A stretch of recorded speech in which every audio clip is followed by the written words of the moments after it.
Hello, I'm Isaac Hayes III, founder and CEO of Fanbase. Listen to what I'm about to tell you. The window to invest in Fanbase is closing. We've raised over $10.6 million of our $17 million goal. That means there's room for less than 6,370 people to invest in Fanbase for the average amount. The minimum to invest in Fanbase right now is $399. That makes you an owner in Fanbase today. Go to startengine.com/fanbase to invest. Why? Because current social apps have taken advantage of users for far too long, with content suppression, shadow banning, harmful racist content, and no real tools for monetization and equity. Fanbase has over 1.4 million users and counting, allowing anyone to reach all their following and monetize their content from day one. Social media is the new TV, and whoever owns the apps that distribute that content have the opportunity to own potential billion-dollar companies. While big platforms with uncertain futures are failing to serve their users, Fanbase is stepping up to fill the gap. Don't wait until it's too late. Invest now, invest for yourself and your future. Go to startengine.com/fanbase and own the next generation of social media.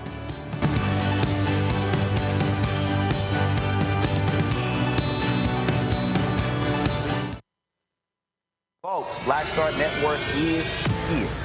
Oh, no punches! I'm real revolutionary right now. Black power. Support this man, Black media. He makes sure that our stories are told. Thank you for being the voice of Black America, Roland. Stay black. I love y'all. All momentum we have now, we have to keep this going. The video looks phenomenal. See, this difference between Black Star Network and Black-owned media and something like CNN. You can't be Black-owned media and be scared. It's time to be smart. Bring your eyeballs home. You dig?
Today is Friday, August 22nd, 2025. Coming up on Roland Martin Unfiltered, streaming live on the Black Star Network. Black Voters Matter.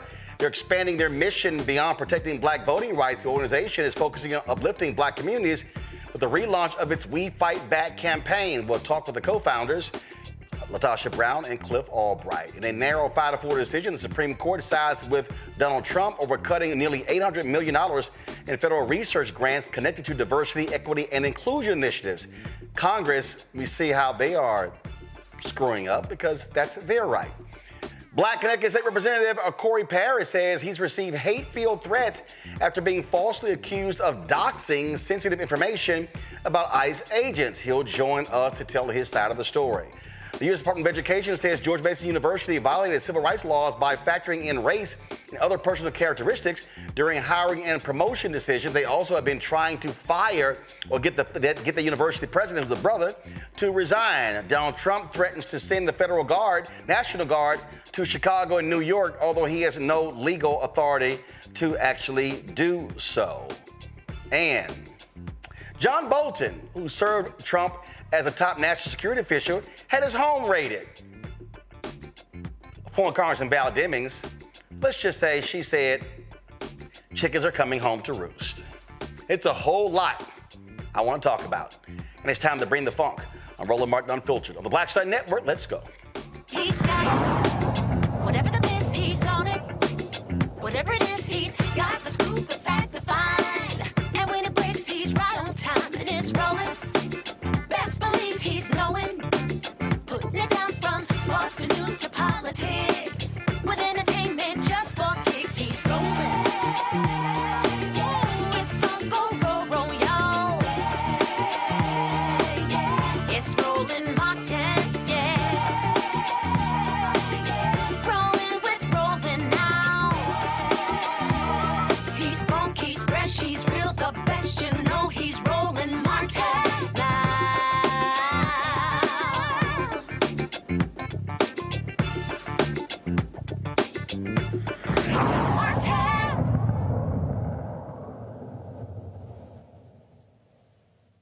In a 5-4 decision, the Supreme Court has allowed Donald Trump and his cohorts to cut nearly $800 million in federal research grants associated with diversity, equity, and inclusion. The ruling overturns a lower court's decision and allows the National Institutes of Health to withdraw existing funding. Health and education leaders warn this action will inflict long-lasting damage on critical scientific and medical research.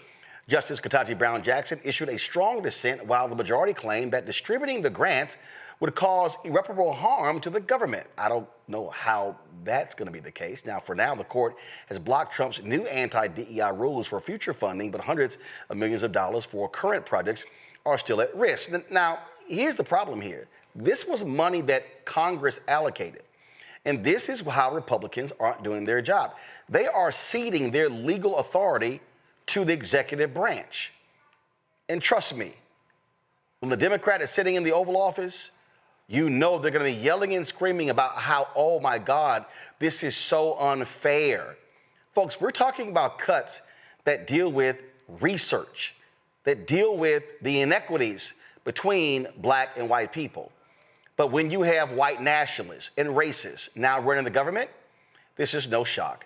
Michael Imhotep is the host of the African History Network show out of Detroit. Matt Manning, civil rights attorney out of Corpus Christi. Dr. Julian Malveaux, economist, president emerita, Bennett College, author of Surviving and Thriving, 365 Facts in Black Economic History. Y'all show the book. Y'all don't have a book? Now, y'all supposed to, okay, y'all, when we do, I keep telling y'all, we have authors. Thank you. See, y'all got to show the book.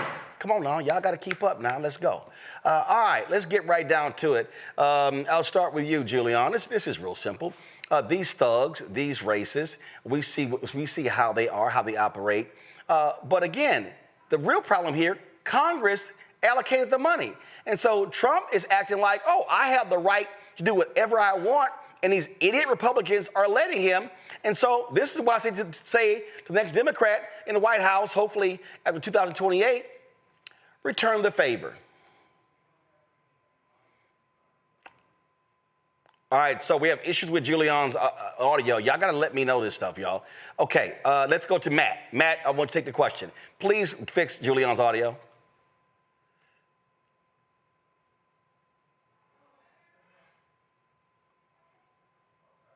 I see my little fan. Okay, guys, I can't hear Matt.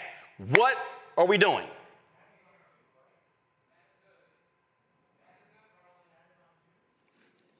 Actually, I think that was my fault, Roland. Can you hear me Matt, now? go ahead.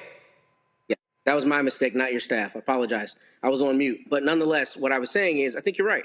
I think what's going to happen is when a Democrat is in the White House and he or she tries to exercise the same authority, they're going to say, you don't have the power to do that. You're usurping the power of Congress. And what I still do not understand is why people in Congress en masse are continuing to capitulate to this president and ceding their own power. If Congress has the power of the purse, then of course the president has to be able to use, that some of those allotted monies in their administration of the executive branch. However, they don't get to just by and large decide what Congress has appropriated is not going to go where it's supposed to go, because that's constitutional. And the thing about this that's especially problematic is you're talking about research grants. You're talking about what helps not only America move forward, what helps us solve diseases, or cure diseases and solve major societal problems. So taking this money away under the guise of DEI hurts everybody, black and white, and people of all colors. And it's stupid. It's just a matter of them flexing their authority. But what you see the Supreme Court allowing this administration to continue to do is to try to grab more ground. And the problem's going to be,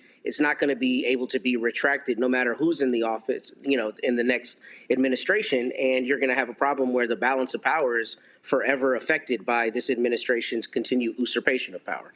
And listen, I keep saying this, Michael. If this is how Republicans want to roll, Democrats should say, oh, let's be clear. We are going to return the favor.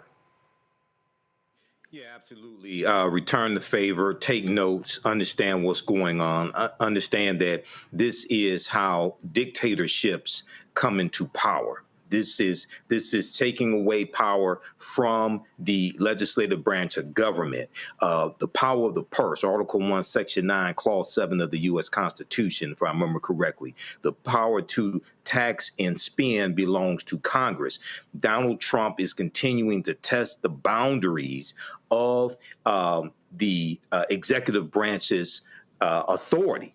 And he continues to get these wins in this 6-3 conservative Supreme Court that he helped set up with the help of the Heritage Foundation and the Federalist Society. And for those that don't know, the Heritage Foundation are the ones that put out Project 2025. So, yes, as we see in California, as we see Governor Gavin Newsom just signed into law to be able to put on the ballot the redistricting maps.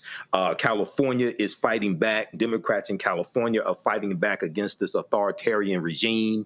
And we're going to have to fight all across the country. We see Trump saying now, next he's going to probably go into Chicago with at least the National Guard to crack down on crime, et cetera. Once again, hold on, Michael, one second. I'm going to get to that. I want to stay on the money. I want to stay on the money.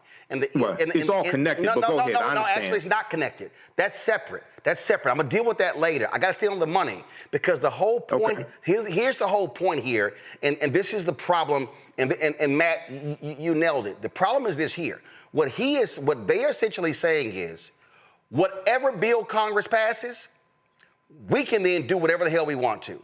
Now, previous presidents tried to do a line item veto. The Supreme Court said that's not allowed. Matt, this is a backdoor line item veto. This is literally, again, what I don't understand is how can a Supreme Court act as if Congress doesn't matter? The Constitution is clear. Anything dealing with money begins in the House. It begins in the House. Congress appropriates. Then it goes to the Senate. And they're just sitting here going, hey, King Trump, go right ahead. Yeah, look, appropriation and administration are not the same thing. So if Congress appropriates it, even if the White House can administer that money through its executive policy, they're not the primogenitor of that money. The money doesn't come from them. It comes from Congress. And the problem with that is, one, if you want to have any semblance of the balance of power, this actually affects the Supreme Court down the line. You're not seeing it yet. But Congress, one of the checks that Congress actually has on the federal judiciary is the money it allots to the federal judiciary, right? So when the judges want raises or if the federal judiciary across the board needs more money, that ultimately comes from Congress. So what you see sometimes when the federal judiciary is making decisions that Congress doesn't like, Congress can either pass legislation or they can decide to rescind some of that money that goes to the judiciary. I say that to say when you are recognizing through court rulings that the executive can continue to grab more power, that affects your bottom line. Because if down the road he or she doesn't like you and they want to say that the money Congress appropriated to you is not going to go to you, then it will not go to you. And it seems to me to be a dangerous precedent to set rather than standing firm on the constitutional balance of power that is supposed to exist. Well, again, they're just sitting here and like it's no big deal. And I need people to understand this is a cult we're dealing with, and they're going to allow their cult leader to do whatever it is they want to do. Now, we have a responsibility to do what we have to do. And so coming up next, we're going to talk with Black Voters Matter about what they are doing to fight what is going on to get our people fully engaged in this battle. You're watching Roland Martin Unfiltered on the Black Star Network.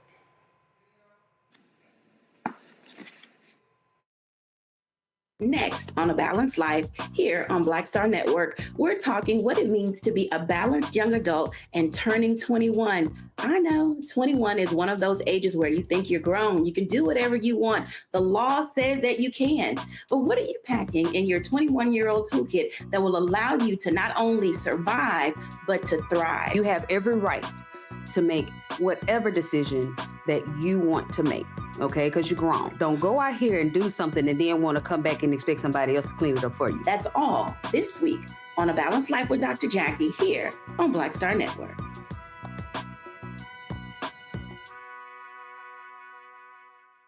What's good, y'all? This is Doug E. Fresh, and you're watching my brother Roland Martin Unfiltered as we go a little something like this. Hit it. It's real.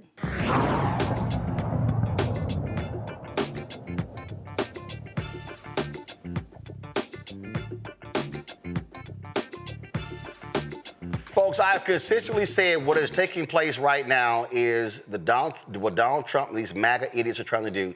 They're trying to defund Black America. They are attacking every single thing in Black America. They are attacking civil rights, economic rights. They're attacking academia. They're attacking everything. And so we have to be completely and fully engaged in this. This is a battle, y'all, that deals with everything that matters to us. Unprecedented rollbacks in civil rights, access to health care, equity, environmental justice, you name it. So folks at Black Voters Matter, they're expanding their mission beyond protecting the rights of Black voters. They now are focused on supporting Black communities, relaunching We Fight Back campaign. This was launched in 2024. The campaign aims to educate and empower Black voters across the country. BVM is not only fighting against a fascist regime and racist policies, they're also building a campaign to reimagine democracy. Joining us right now, the co-founders, Cliff Albright, Latasha Brown. Glad to have hear y'all on the show. So I'll start with you, Latasha. So walk us through what this means, okay? When you say we fight back, exactly what does this look like? Is this a series of town halls? Is it online engagement? So exactly what is this? Is a little of all of that. I'll just say that setting the framework that what we believe is we believe that our greatest source of power and protection in this moment is to actually have an informed community, that we're actually moving in one move, that we're aligned around, we're understanding what is happening, we understand the issues, but that we're connected. It has always been our collective power and the leverage of our collective power that's moved us forward. And so for what that means for us is there are a series of things that we do a lot of organizing with local communities. We believe that this is the moment now for us to really solidify our power locally and in our state. That we know in terms of federally, like we see what's happening on the federal government level. And so our best protection is to really gather ourselves and align with the power that we have locally and on the state level. And as a result, what we do is we work with partners all throughout those states. We provide funding. We're actually having meetings and calls. We're doing briefings around what's happening from the executive orders to what's happening to some of the rollbacks. We're actually doing strategy sessions where we're bringing our states. In the last month alone, in the last 2 weeks alone, several of our states and the partners, anywhere from 50 to 100 partners, are actually meeting together, thinking about how do they build a strategy. Number one, to protect our community. Number two, to really be able to resist and push back. In addition to the bus tours that we're doing to actually inform folks, we have campaigns that are happening. Campaigns really around this attack on Medicaid and how that's going to impact health access to our communities. We're also doing, we know that that is really important, that criminal justice reform, we're not ending that because what is happening now, that's very important for us. So we're continuing to do the work around warrant clinics and expand that, where hundreds and thousands of debt, we're working to eliminate hundreds of thousands of debt for people in our communities to make us less vulnerable to the police, less vulnerable to being in the system. Those are some of the things, and I'll share Cliff to may want to raise some other things as well that we're doing. Cliff, I have long said that a year out, first of all, y'all believe the same thing I believe. There's no such thing as election season. That's right. It's 365, 7 days a week, because there are elections happening somewhere in the country all the time. And the phrase that I keep using is the need to, let's say, a year out. We know the midterms are in 2026, but your primaries are going to be beginning in the spring in a lot of these places. And we need to be operating right now in what I call inform, educate, and enlighten. Because we have to also recognize it's a lot of folk that simply don't know. I was on Ricky Smiley's show this morning, and talking about redistricting and gerrymandering and racist gerrymandering and the Supreme Court case where they could wipe out half of the Congressional Black Caucus. And so I think for so long, Cliff, people kept assuming people knew. And we can't assume people know what's actually happening.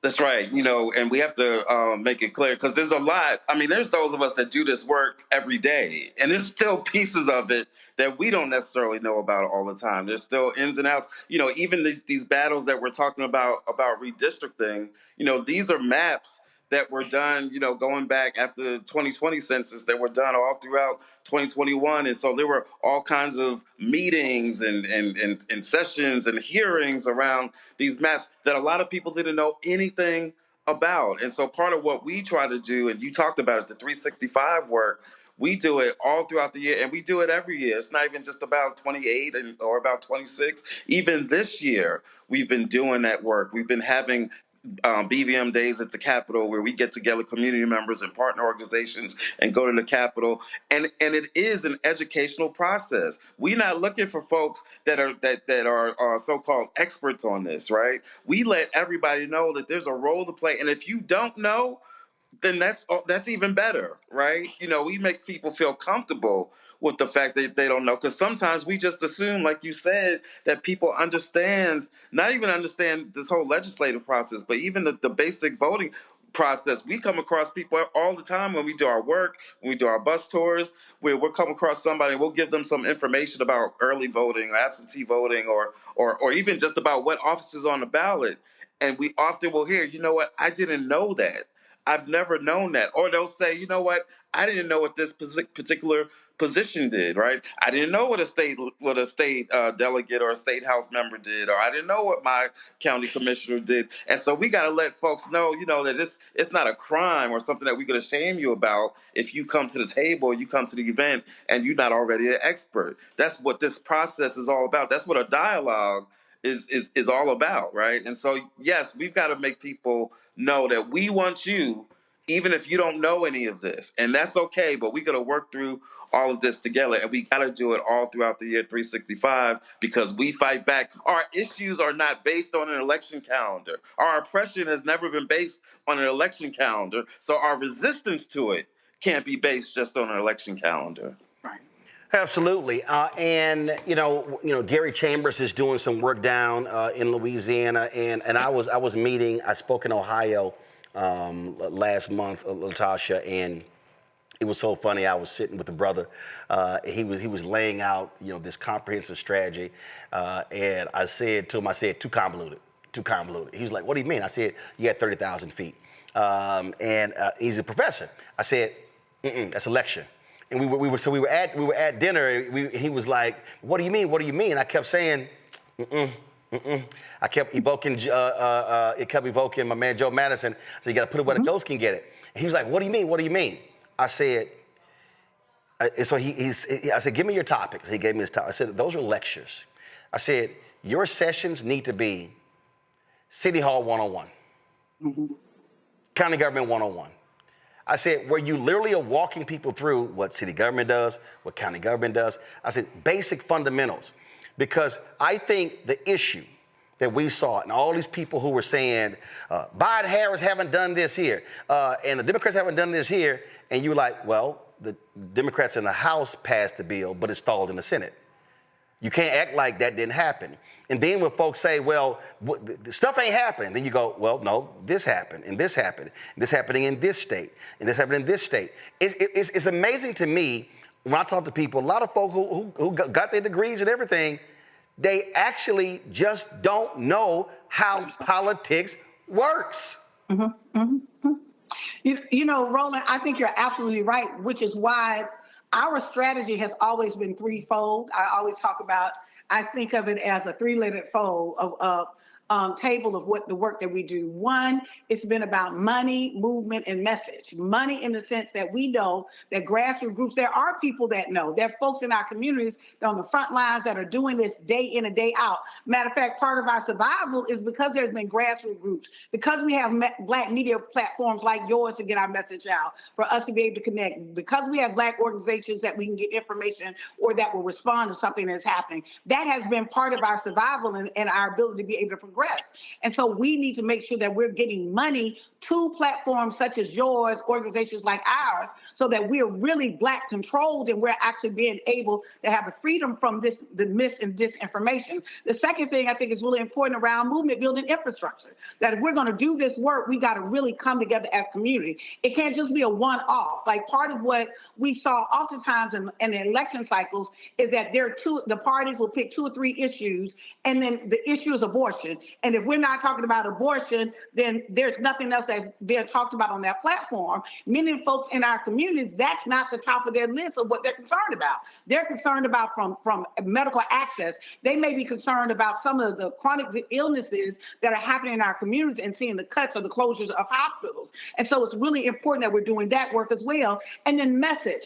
To your point, I think part of what we've seen is over the years, we've actually seen this misinformation and disinformation that is documented, that was targeted at Black voters. And so we have to really, in this moment, we've got to be real disciplined. We have to listen to credible, trusted messengers, people who time and time again, that you can actually follow along. They're bringing us good information and really be able to discern what information is not good or not, information is not relevant, or where the source is. The second thing is, I don't think it's going to be enough just to understand kind of the functions of government. We need to understand, yes, the functions of government, that's baseline, but we also need to understand, I always talk about this radical reimagining of what our North Star is. We've got to really get clear as a community of what it is that we want, so that we're not constantly responding to those who don't want, that we know that there are those who don't want us to have anything.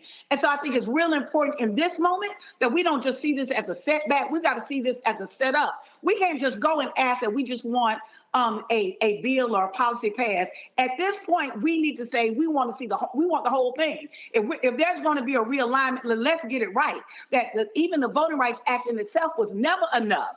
That Dr. King and them didn't think that was the end. They thought that was actually a space and that was an additional support, services of protection of our right to vote. And so we've got to even ask for more and go and organize ourselves to ask for more.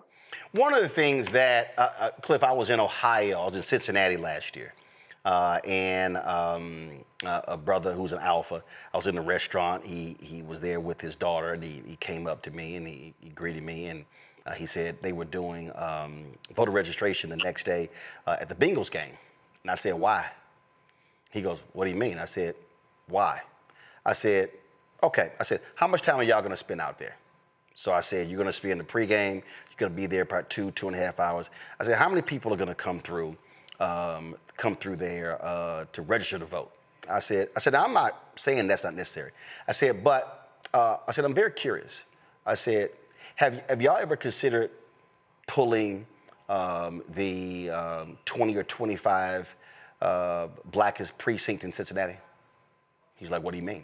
I said, well, you can actually go get the data and see where the votes are, where African Americans registered. I said, where do they live? I said, then you can pull that and you'll be able to see who voted in last election and who didn't. I said, So if you're talking about impacting elections, I said, and you have finite people, finite time, finite resources, I said, have a more targeted approach. He was so blown away by that. And then when I was in North Carolina, our former general president, Everett Ward, got a group of brothers together. And I said the exact same thing. I said, y'all in North Carolina. I said, do y'all know how many black people did not vote in Sherry Beasley's Supreme Court justice race? How many black people did not vote in the last election? I said, this is how we have to target our time, energy, and resources.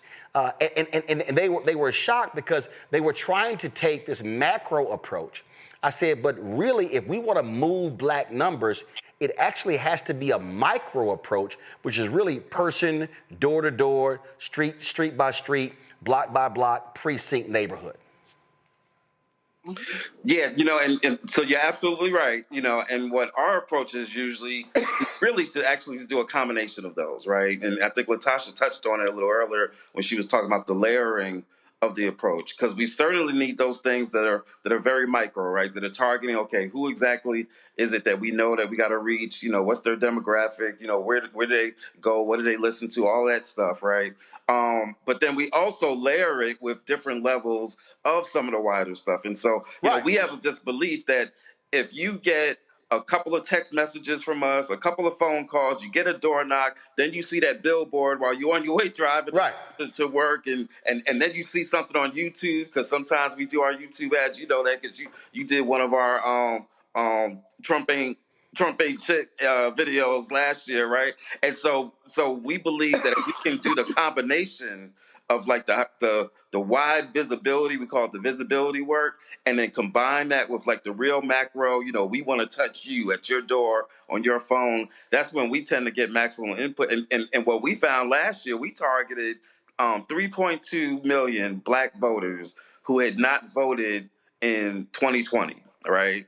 And out of those 3.2, 50% of them turned out in 2024, right? Now, some of y'all might say, well, 50%, that's not a huge number, but mind you, this is 3.2 million, not folks that were new registered, right? That they were unregistered in 2020, and then they got registered by 24. These were folks who were registered in 20, who consciously decided, I'm not voting. Y'all ain't moving me. And 50% of those folks that we targeted, they turned out. That's on top of like the other folks that we target that, they're kind of regular. They might even be super voters. We got them to turn out too. But we know how to get those folks that, for one election, we're like, y'all not doing nothing for me. I'm not going to turn out. And then finding a way to communicate through that combination of the targeted, the micro, and the macro to get them to turn out. So, so you're absolutely right, though, because there's a lot of folks that won't do that micro that you're talking about. And see, Latasha, the reason I say that to the brother, I said, because I said, y'all are operating as a chapter. And so you talked about infrastructure, and I've said this to alphas nationally. I said, listen, we have undergrad chapters, grad chapters. I said, but you have a local chapter, then you've got your combination of your chapters in the city, then you've got your state chapters, then you got your region, and then you got national, international. And so what I say to folk is, I said, if you're local, stop trying to be in somebody else's city. I said, be in your city, and then take your city and then break your city down by sections of the city, by neighborhoods, and then block, street, houses. And the brother was like, damn, I'm taking that. And so I had another chapter. They hit me up and they said, dude, can you do a session? And when I walked them through, they were like, damn, we ain't thought about that. And that's why I think what we have to do, those of us in Black-owned media, what y'all do as well, is literally walk people through, because I think a lot of people, Latasha, go, man, that's a whole lot. It's like, no, I don't need you to do a whole lot. Can you knock on 5 doors? Then they go, yeah, I can knock on 5 doors. I'm like, got it. Now you go get 5 other people, and now the 5 of y'all, like go get 6 of y'all, go knock on 5 doors each. Now we got 30 doors. And they go, well, that's doable. And so I think sometimes we just got to make this thing easy for people and not make it complicated. I agree. I think there's a couple of things that you said, because I do want to note, I think it's simple law of multiplication, right? Literally, you organize, and let's be clear. Or what our mamas and daddies said, baby, that's basic math. That's basic math, right? And you know, the other piece around it too is for us to really look at, there's nothing new under the sun. If you go back and you look at black machines, black political machines, right? How you got the first black mayor of Atlanta, the first black mayor of Chicago. When you start looking at how black people start getting into political office, quite frankly, it was because of organizing, and it was a map of organizing street by street, block by block, town by town. But let me say this, I think that it's not just a matter of organizing the votes. We really got to think about, we are in a different environment. Whether people want to acknowledge it or not, we're in fascism. Right. Yep. The rules, all the rules that we knew, all the rules, all of those things we're seeing every single day. You know, we're hearing the president talk about he doesn't like mail-in ballots. He's going to get rid of mail-in ballots. He technically doesn't even have the ability to be able to do that. He doesn't have, but he's saying that because he's planting a seed, because what we're seeing is the letter of the law they don't believe applies to them. Yep. And so what does that mean for us? If we're actually going to engage with folks that don't believe that they've got to follow the law, they're above the law, what that means is we've got to lean into our own power. Part of that is we have to organize our every bit of power. We've got to organize our resources. We've got to organize how we direct what it is that we focus on, and organize and really tap into each other. As you were saying, information is valuable. And so people've got to get information, but we can't just stay there. And we can't believe that we just gonna vote ourselves out of here. As much as I am for voting, right, that in itself will not be enough, but we cannot leave that tool on the table, because this next election cycle, like when people are not supporting our community, there has to be consequences. There has to be consequences. We got to get so sophisticated. Some people may not agree with this. We got to get so sophisticated that if folks turn all of these districts, and I know there's some Democrats gonna get upset about me saying this, if they are turning these districts where it is impossible for a Republican not to win, then we got to figure out how we're going to make sure that we're impacting that election, even that primary. We got to be sophisticated. We have no permanent friends. We have permanent interests, and that is the protection of Black people. So I think it's really important in this moment for us to really understand we've got to organize our resources very differently. We've got to put our money towards Black institutions. If you are not contributing to this show, we're seeing what mainstream media is doing. We're seeing what is going to be MSM now, MS now. We're seeing all of them capitulate and go to the right or center the right. Yeah, I call it MSS, more silly shit. All right, I want to go to my panel. I want to get them some questions in. Do we have Julian? Julian, your audio finally working? I'm here. Lord have mercy. Here. Finally. Go on, ask your question. To Cliff and Latasha. Okay, well, Latasha and Cliff, thank you for your work. We really appreciate it. I want to know, Cliff, you talked about the precinct by precinct, really block by block approach. Why have we not embraced this earlier? I remember, my political chops go way back. Jackson Delegate 84, but even before that. And we used to do that. What happened? Was it the internet? Why have we abandoned a strategy that we know works? Well, I think it's a couple of things. And let me say this first, Dr. Malvo. A lot of people don't know this about me, but my early academic background was actually in economics and business. And you're actually one of the reasons why that was so. And so, I spent most of my organizing career combining, basically political economy, like the political analysis and economic analysis. And so I just wanted to shout you out for that and thank you for that. I think there's several reasons, right? I think the internet and social media is part of it, right? Where now we've got a lot of folks that feel like we can just use, and to be clear, it is a tool, right? But there's some people who have abandoned, what we've been talking about, the old school ways, and not just abandoned it, but not just abandoned in the sense that they've moved on, but even abandoned in a way where, like, we look back at like traditional organizing, like that's ancient and that was backwards and that was like this negative connotation to some of the ways that we've always organized. So I certainly think that some of the technology is a part of that. I think that, also some of it is that we've been told that it doesn't work. Like even right now, we're still being told that it doesn't work. Like, we're still being told that the things that we did to make such changes and to get election results in places like Georgia in 2020 and so many other places, that, oh, you know, that doesn't work. See, that's how come 2024 happened and Trump was able to win, right? Which is not the case. But a lot of times what happens is, you know, every time there's a loss or an apparent loss, you know, people want to try to get you to change the way that you've done stuff. And a lot of times they're trying to get you to change it either because they know that it's successful and they want you to change course and to do some other stuff that won't be as strategic and as impactful. And then sometimes they want you to change because and again, I think that this is what's happening now in terms of progressive circles and democratic circles, because it's not their thing.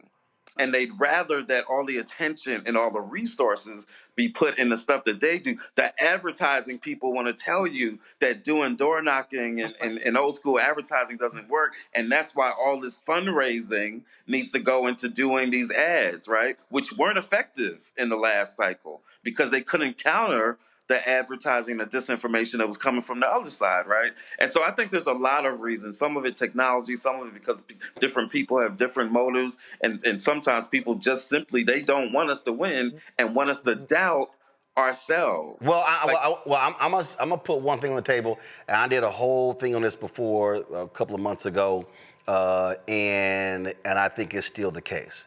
And to Julian's question, I think the fundamental problem is we have gotten where we are today because there's been a group of black people who committed their lives to changing our communities. And those black people, they're retiring and they're passing away. And the problem is they're not being replaced. If anybody steps back and go, if you talk to anybody who's a baby boomer or Gen X, they probably can say, oh, Miss So-and-so. We all know in different communities, likely a Miss So-and-so, but also a Mr. So-and-so who worked precincts, did elections, every single election. Well, guess what? They now 70, 75, 80, 85. They tired. And meant something, they retired, they moved on, again, or passed away. So the problem is, these are the people who went to city council meetings, who went to county commissioners meetings, who kept us informed. And the problem is those people have not been replaced, Latasha. And if we really look at Florida, North Carolina, and y'all know, y'all interface with those folks. And you see them sisters and them brothers out there, and listen, they in their 70s and 80s still trying to fight. And then you say, well, where's their backup? And that's part of the deal. So we literally, as black people, we actually have to replenish our black infrastructure, because what I have said is we've had now 2 generations that's made a whole lot of withdrawals from the Black Bank of Justice. They ain't made many deposits. That's right. That's right. I mean, I think it's a couple. I do think it's a little more nuanced, though. While I absolutely agree with you that where are the soldiers that are coming behind the generals to do this work, but I will also say that there have been some mechanisms in the last decade or so that has actually undermined black organizing, black infrastructure. You know, I can even go from the Obama campaign, and I know that may be controversial to some, but what we did not see that there were always black political infrastructures in the South. You knew who the black machine was in Alabama. If you had done any black work, you knew who the machine was in Alabama. You knew who the machine was in Mississippi. You knew the machine. A lot of the infrastructure, to Reverend Jesse Jackson's credit, a lot of from 1984 and 1988 campaigns, there was a black infrastructure in terms of how he had a big ass coat. Yes. He had a big ass. People don't understand the number of black city council members for the first time, county commissioners, sheriffs. I mean, black people were elected to office for the first time ever in 84 and 88. That's right. And so, so the approach was a black political machine. We used black media. We used black consultants. We used black organizers. There was a political machine that actually operated in many ways almost like an independent party in some instances, right? What we've actually seen is I can actually count to or meetings that I was in over a decade again. I remember a meeting I was in with Melanie Campbell and some other leaders that literally we were saying that what you all are doing is undermining like this model of how we organize. We saw where there was this idea of going to technology, like it didn't count that when you go organize, you got to organize using a particular kind of technology. We saw it when it came to voter registration, that the other thing that we got to take on, now we got to take our blame, but voter suppression has worked. That many of that, when you see, there's very, very few organizations that are trying to do mass scale voter registration. You know why?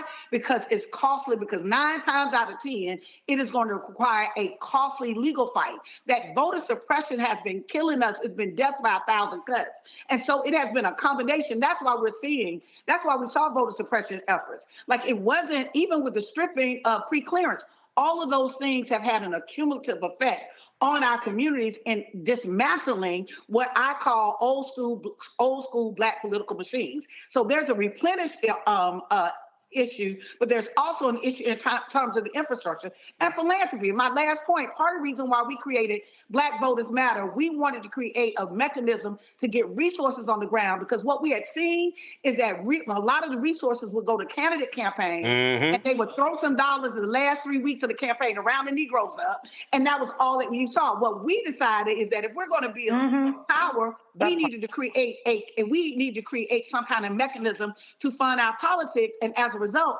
we have actually contributed and invested over $52 million in grassroots. It might be 54. Is it 54, Cliff? I don't know, 52 or 54. Either way, $50+ million that we've actually written checks given directly to grassroots groups, hundreds of grassroots groups on the ground, because even the fickleness of philanthropy of, you might be important this time or not this time, we're always important to us. So there is a cumulative effect that ultimately what makes it clear that there's nobody that is going to look out for Black interests like Black people. And if that is the case, then we've got to think very differently how we utilize our resources and our money, our time, and our talent. Question from Matt. So my question for you, Cliff and Latasha, is specifically with respect to health equity. I'm interested in how what that looks like in terms of the push in the We Fight Back campaign. And the reason I ask is because I think that's kind of an untapped policy point as it relates to all Americans, frankly, but our healthcare system and just the unsustainability of it. And I'd be interested in seeing what that looks like, particularly with the campaign.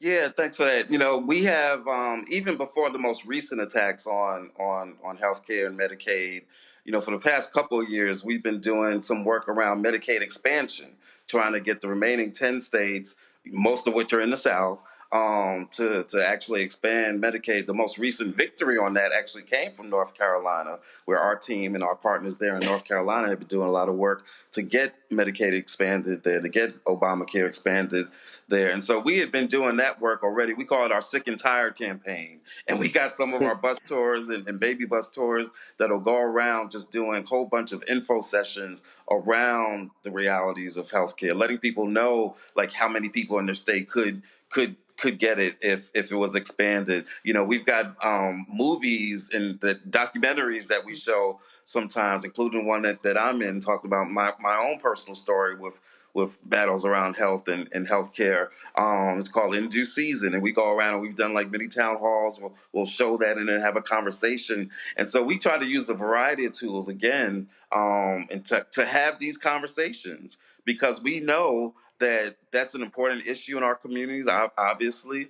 But we also know that that's a conversation that then does what? It drives some people who may not have been involved in the electoral process to get involved. And that's the way that we do all of our organizing, right? We don't focus on the election process. I mean, we do sometimes when we're talking about voting rights and voter suppression, but we're not just going around telling people with a clipboard, hey, have you registered? Sign this, right? It's about, hey, tell me about what issue you care about. Right? What is it that you are most concerned about, that you want to see for yourself, your family, your community? And now let's have a conversation about how we can make that a reality and how elections are a part of that. But it's not the only way, right? There's other forms of organizing that we do to get to the ends that we want, including around healthcare and Medicaid expansion. So that's the way that we do our work. Obviously, now we're also focused on the big ugly bill and the attacks that is bringing against our healthcare and everything else that's in that bill that's going to be attacked, our food insecurity and everything else. But yeah, we've always been concerned with and organizing around healthcare writ large and Medicaid expansion in particular. Michael. All right, Cliff and Latasha. So my question is, how do we connect political empowerment and like the work that you're doing? How do we connect that with leveraging our economics to enforce our political agenda and communicating that with people? For instance, the economic boycotts against Target because of them going back on their DEI, cutting back on their DEI programs, things like this. And then also we've seen efforts in the past, like in New York in 2017, divesting from pension funds that using pension funds to divest from privatized prisons because they found out they were invested in privatized prisons. How do we connect all of that together?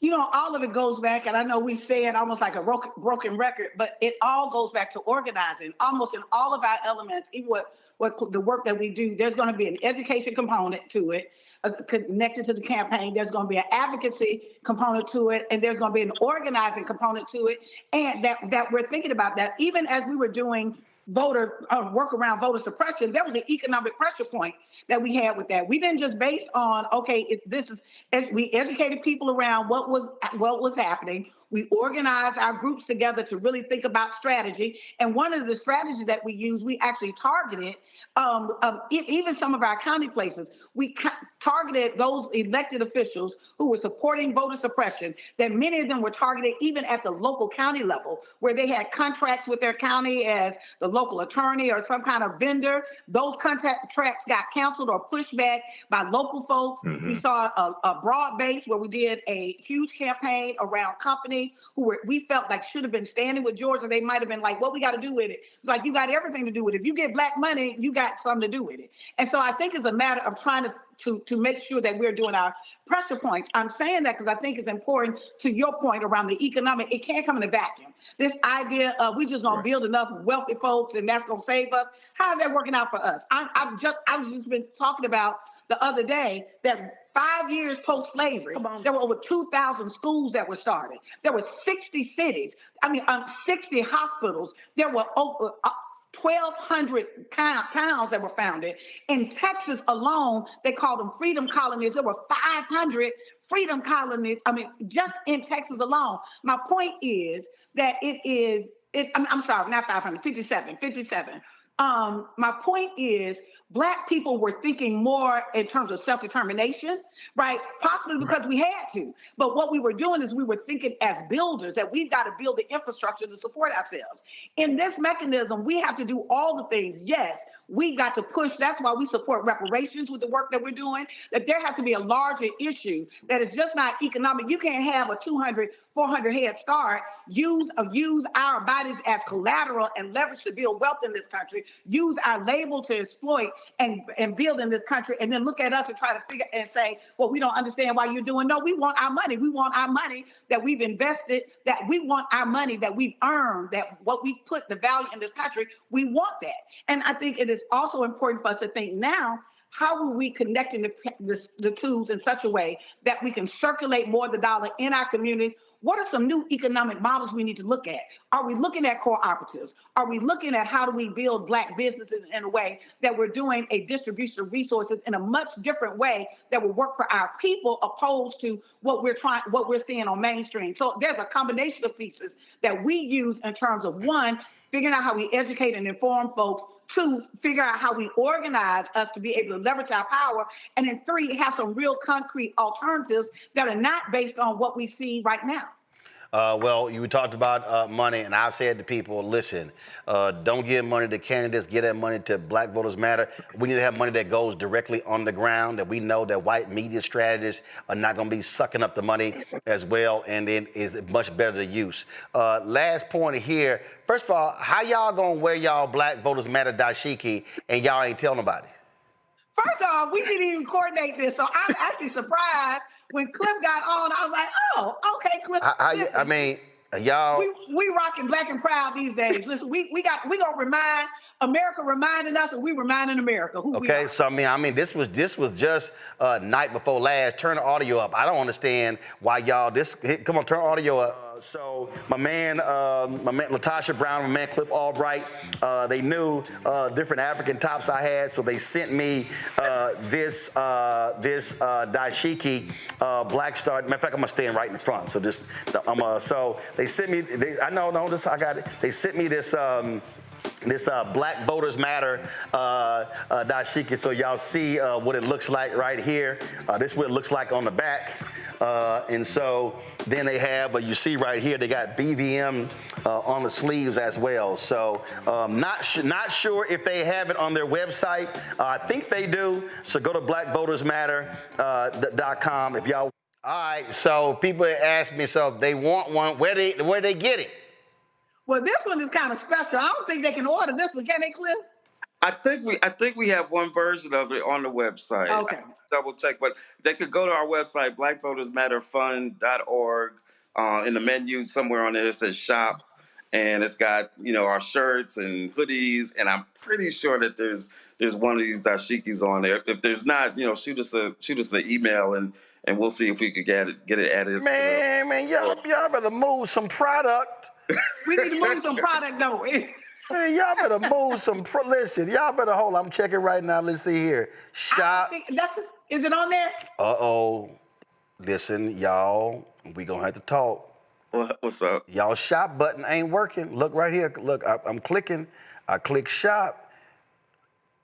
Oh, well, we got to get that fixed. Y'all got to get that. Come on now. That will get fixed. Listen, they ain't got to worry about tell them to try it in an hour. We going to get it fixed. All right. We get it fixed tonight. All right.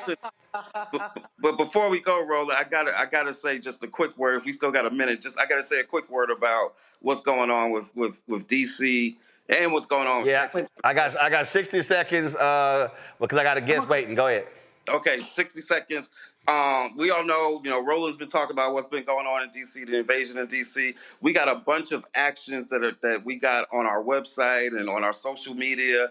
If you want to find out what's going on, two things. One, we got a Zoom webinar that we're doing tomorrow where we're going to be talking about DC. We could have some of the DC activists on there. We're going to talk about the calls to action that we have. We're doing a call campaign to get Congress to end the occupation of DC. We got another call campaign that we got in those 6 states that have sent National Guard. So we got folks in those states that are going to be making calls and organizing around that. So to find out more, you can text free DC to 25225. Free DC to 25225, and it'll get you a link that you could get onto the Zoom webinar, and you can hear all that information and find out about those calls to action. We got to be clear that what's going on in DC right now is not just about DC.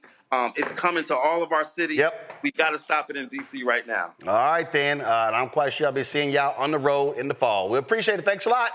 Thank you. Thank you, Roland. All right, folks, got to go to a break. We'll be right back. Roland Martin Unfiltered on the Black Star Network. Don't forget to support the work that we do. Join our Bring the Funk fan club. You want to contribute via Cash App. Use the Stripe QR code. You see it right here. Click the Cash App button to contribute. Checks and money order and make them payable to Roland Martin Unfiltered. Send it to P.O. Box 57196, Washington, D.C. 20037-0196. PayPal is R Martin Unfiltered. Venmo's RM Unfiltered. Zelle, Roland at RolandSMartin.com. Roland at RolandMartinUnfiltered.com. We'll be right back. Next on the Black Table with me, Greg Carr, we welcome the Black Star Network's very own Roland Martin, who joins us to talk about his new book, White Fear, How the Browning of America is Making White Folks Lose Their Minds. The book explains so much about what we're going through in this country right now, and how, as white people head toward becoming a racial minority, it's going to get, well, let's just say, even more interesting. We are going to see more violence. We're going to see more vitriol, because as each day passes, it is a nail in that coffin. The one and only Roland Martin on the next Black Table, right here on the Black Star Network. This week on The Other Side of Change, 300,000 Black women being pushed out of the workforce. This is shocking yet unsurprising. So what happens when a bunch of Black mothers lose their federal job? Their kids are not being fed, their kids are not being taken care of, but that trickles down to the entire community structure, which may be built on the backs of Black mothers and Black women more broadly. Tune in on The Other Side of Change, only on the Black Star Network. Hello, I'm Isaac Hayes III, founder and CEO of Fanbase. Listen to what I'm about to tell you. The window to invest in Fanbase is closing. We've raised over $10.6 million of our $17 million goal. That means there's room for less than 6,370 people to invest in Fanbase for the average amount. The minimum to invest in Fanbase right now is $399. That makes you an owner in Fanbase today. Go to startengine.com/fanbase to invest. Why? Because current social apps have taken advantage of users for far too long, with content suppression, shadow banning, harmful racist content, and no real tools for monetization and equity. Fanbase has over 1.4 million users and counting, allowing anyone to reach all their following and monetize their content from day one. Social media is the new TV, and whoever owns the apps that distribute that content have the opportunity to own potential billion-dollar companies. While big platforms with uncertain futures are failing to serve their users, Fanbase is stepping up to fill the gap. Don't wait until it's too late. Invest now, invest for yourself and your future. Go to startengine.com/fanbase and own the next generation of social media.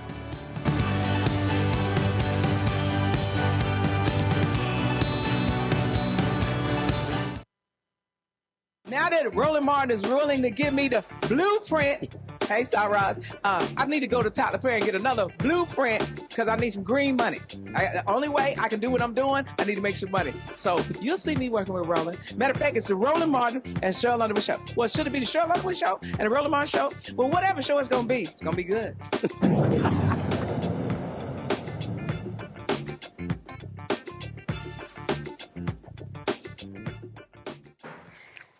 Well, the thug-in-chief continues his thuggish ways. Donald Trump is now threatening to take over Washington, D.C.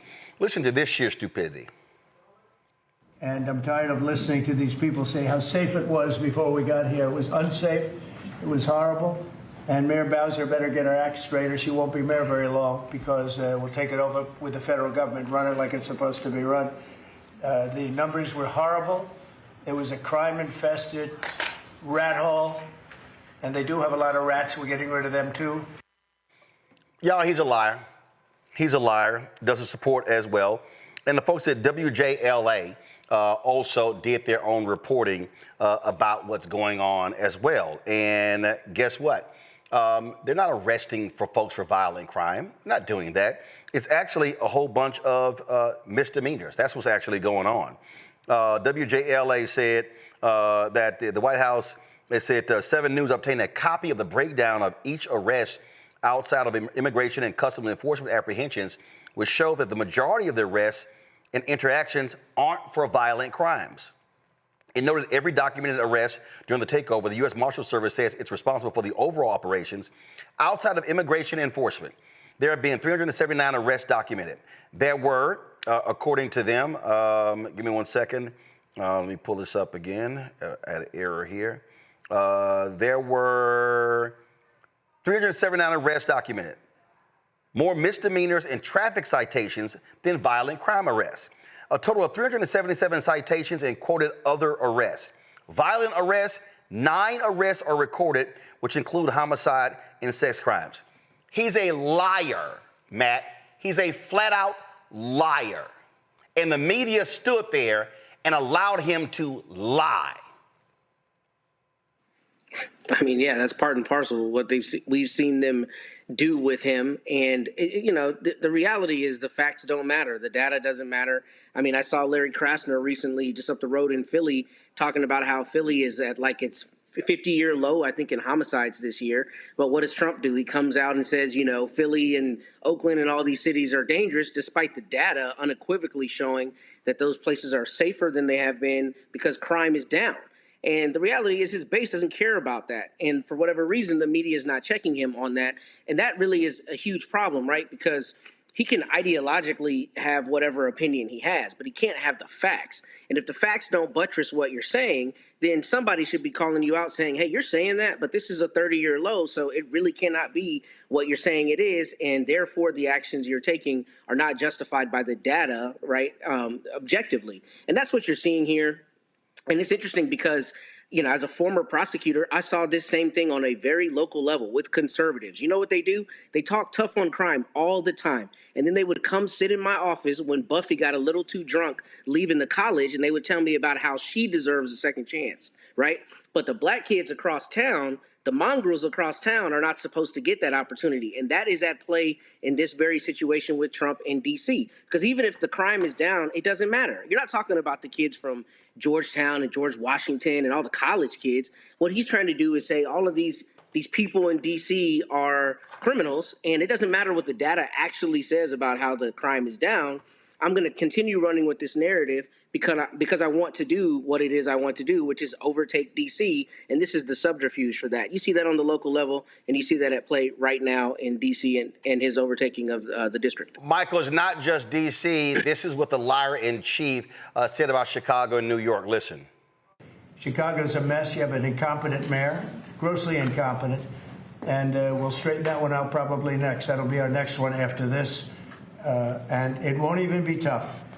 And the people in Chicago, Mr. Vice President, are screaming for us to come. They're wearing red hats, just like this one, but they're wearing red hats. African-American ladies, beautiful ladies, are saying, please, President Trump, come to Chicago. Please.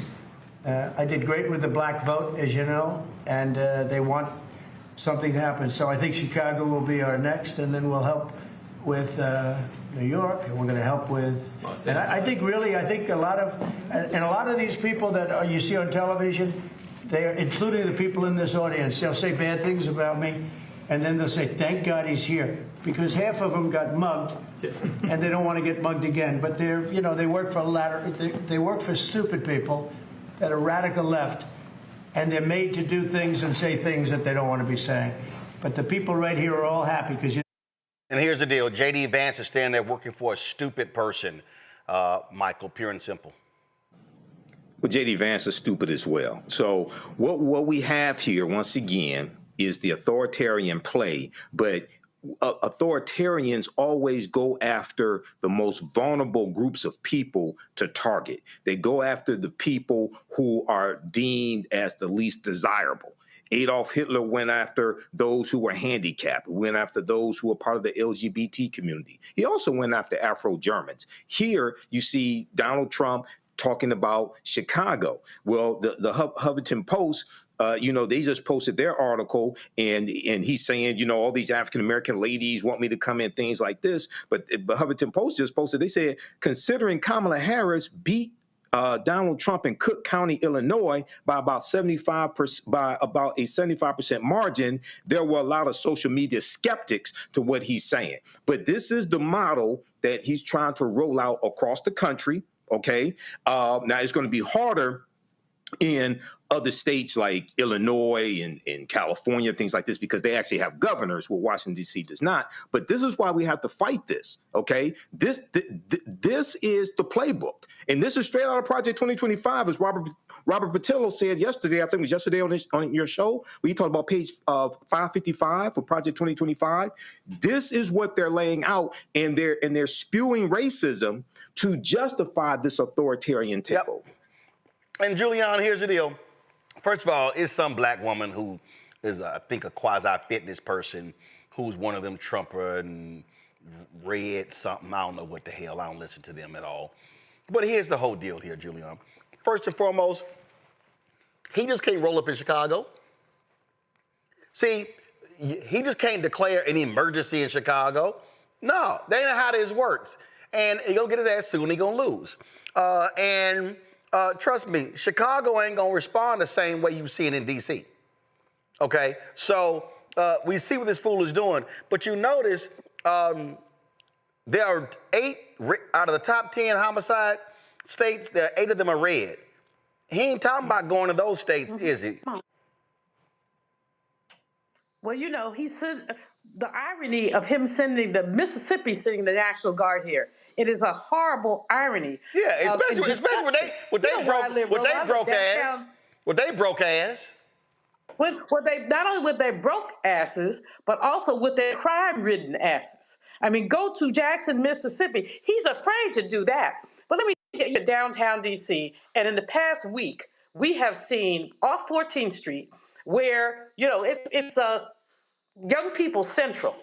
This guy who runs a restaurant, a kind of clubby place, said last Saturday night, he said they had about 30% of the people they usually have. 2 couples on the dance floor. I was walking up 14th Street, and anyway, I saw these 2 young brothers, very attractive young brothers. They were so clean cut. And this person stopped them, asked them for ID. One of the young brothers said, my daddy is a lawyer, I don't have to give you nothing. The woman, it was a black woman, National Guard, and she started clowning them. I just walked over, I said, young man, do me a favor. And this lets you know they were well bred. They said, yes, ma'am. I said, keep walking. I said, just keep walking. You don't have to deal with her. And she told me, well, can you give me your ID? I bust out. I'm like, fool, have you lost what little piece of mind you used to have? What are you doing here? You can't arrest anybody. You're just harassing people. But up and down 14th Street, they're going restaurant to restaurant rolling. Up in Shepherd Park, restaurant to restaurant in Adams Morgan, asking people if any of their employees are undocumented. I live in a police state. We live in a police state. And the fact that the man is selling wolf tickets that he cannot cash. He cannot get any governor of a blue state. Kathy Hochul, Pritzker, these people are not going to call their National Guard out for this nonsense. Plus, crime in D.C. is down. But what he's doing is imposing a climate of fear, a climate of intimidation, so that some of our, it's not even undocumented people, some people who are documented, but who are also Latino, are afraid to get on certain days. They've been standing outside churches and schools. It is total intimidation. We in the African-American community, we have to stand up against it. I mean, we're standing up. You had the best in terms of voting on just a bit ago, Latasha and Cliff.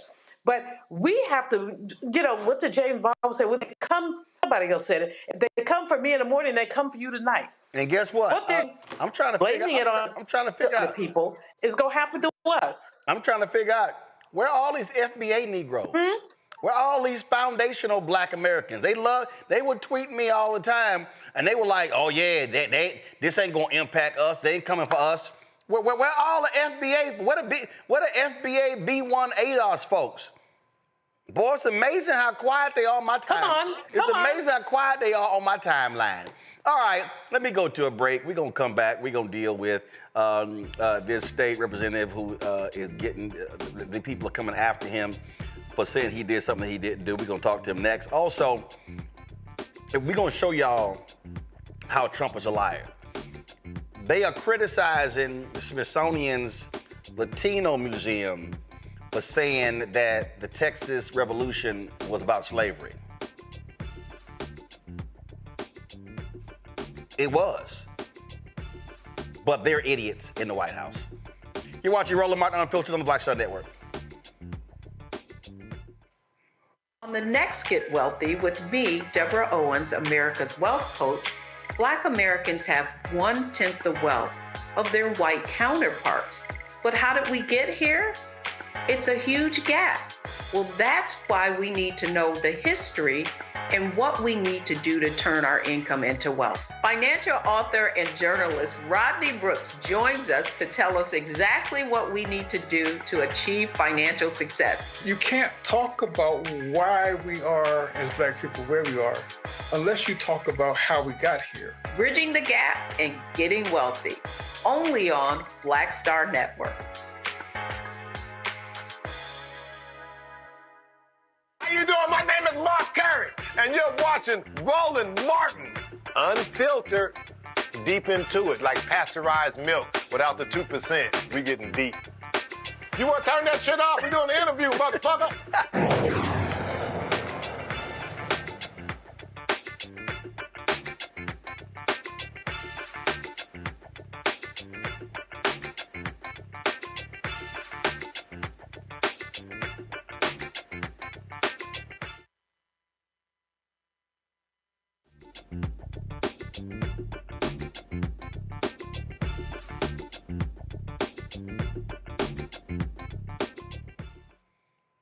Black Connecticut state lawmaker Cory Paris has received hate-filled threats after being falsely accused of doxing sensitive information about U.S. immigration and custom enforcement agents.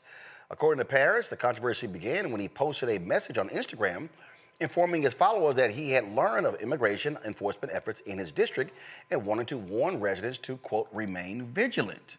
Shortly after that, this far-right activist, Shaya Raichik, known as Libs of TikTok, they've been targeting lots of people, tagged ICE's official account and urged the agency to, quote, charge him. The following day, ICE officials reshared the post and tagged the Department of Justice's account. Cory Paris joins us right now. Glad to have you here, Representative Paris. So they claim, and see, Libs of TikTok is known to lie. They're known to lie, okay? So they claim you posted sensitive information as if you posted somebody's name, home address, who their husband and wife is, and where their kids go to school. That's right. And Roland, thank you for having me. And as my grandmother often said growing up, there's a dead cat on the line and the son of a biscuit is stinking. And that's exactly what's happening right now. So all you said was stay vigilant. That was the post? That's right. And I want to be unequivocally clear that what I shared was no different than many of my colleagues in elected office, what they share every single day and what they shared during this time as ICE was coming into many of our communities. And it was simply public information from government channels. It was not done to harm ICE. It was done to convey urgency to families who live in fear of this agency and of this administration so that they can make decisions to protect themselves. And that is part of what it means to be a representative. That's what I was elected to do.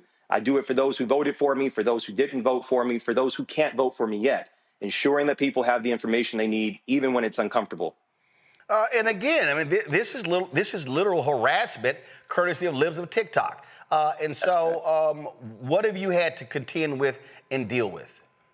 Yeah, it's been a rough couple of days for sure. We certainly have been shaken, but we're not moved. So I have received nasty phone calls and threatening phone calls from folks who have claimed to be former government agents who have claimed that they know where my family lives. They have also mentioned the states in which they've lived, that they were coming for me. They've shared racial epithets in their calls. I've had people say that they want to execute me, that I should be hung and lynched. It goes on and on. And so this has started a whole new thing because the many people who have reached out have said that this has now been shared over 2 million times, viewed over 2 million times by people all across this country, reshared in many Trump, pro-Trump signals and pro-Trump outlets, the same with pro-conservative outlets. They wrote about it for many days. And the harassment and the threats just continue to come. And it's unacceptable, especially what's more unacceptable is that the Department of Homeland Security and Department of Justice have actually pretty much not doubled down from what they've said at the time. They acknowledge that they regularly amplify posts from groups outside of government, including groups like Libs of TikTok, which reshared mine. And the Department of Justice has said through the New York Times that they will not tolerate actions that disclose the location of law enforcement, which again is not what I did. And so, and again, the problem that we have now is the thug-in-chief has thug agencies that are doing his dirty work, and they don't care about due process at all or facts. That's right. You're absolutely right. And look, this moment is for everyone because people should remember whether you're black, brown, white, Asian, whatever you are, you have to remember that the Constitution guarantees us something. The 5th and 14th Amendments say that no person shall be deprived of life, liberty, and property without due process of law. That language is deliberate. It says no citizen. I'm sorry, excuse me. It does not say no citizen. It says no person. So due process for us means fair treatment. It means notice. It means a chance to defend yourself and protections against fundamental rights being stripped away without a compelling reason. And our courts up to now have made it very clear that those protections will and have applied to everyone in U.S. jurisdiction, including non-citizens. And that's the principle which separates democracy from tyranny. Absolutely. And so what security precautions have you taken? Have you had to, get folks outside of where you live, where you work? So how are you protecting yourself? You know, I don't want to go into too much detail about that, but I will tell you that protection is a top priority for me and certainly my family. But I'll also say it should be a top priority for every elected official in this country. If you're just simply doing your job, which you were elected to do, for which you've taken an oath to do, it is nearly unconscionable for us to believe that if you are threatened, that you don't have access to protection or security for yourself and for your family. And that is just that's not a far cry from what we've just seen happen in Minnesota a couple of weeks ago, and what we might see in the future. Again, it's Cory Paris today. It was the Speaker of the House of Minnesota a couple of weeks ago. It could be any person tomorrow, and that's why it's so important to raise the alarm on what's happening right now in this country. Absolutely. Representative Paris, take care of yourself. We appreciate you coming on the show. Thanks a lot. Thank you so much. All right, folks, got to go to a break. We come back. How stupid is Donald Trump in the White House? Now they're making up their own history regarding the Texas Revolution when we all know it was about racism and slavery. Yep, you're watching Roland Martin Unfiltered on the Black Star Network. Join our Bring the Funk fan club. Be sure to donate by using, if you want to do Cash App, use the Stripe QR code. You see it right here. Use that QR code. Check some money order. Make it payable to Roland Martin Unfiltered. Send it to P.O. Box 57196, Washington, D.C. 2003 7-0196. PayPal is R Martin Unfiltered. Venmo is RM Unfiltered. Zelle, Roland at RolandSMartin.com. Roland at RolandMartinUnfiltered.com. We'll be right back. Next on A Balanced Life, here on Black Star Network, we're talking what it means to be a balanced young adult and turning 21. I know 21 is one of those ages where you think you're grown. You can do whatever you want. The law says that you can. But what are you packing in your 21-year-old toolkit that will allow you to not only survive, but to thrive? You have every right to make whatever decision that you want to make, okay? Because you're grown. Don't go out here and do something and then want to come back and expect somebody else to clean it up for you. That's all this week on A Balanced Life with Dr. Jackie here on Black Star Network.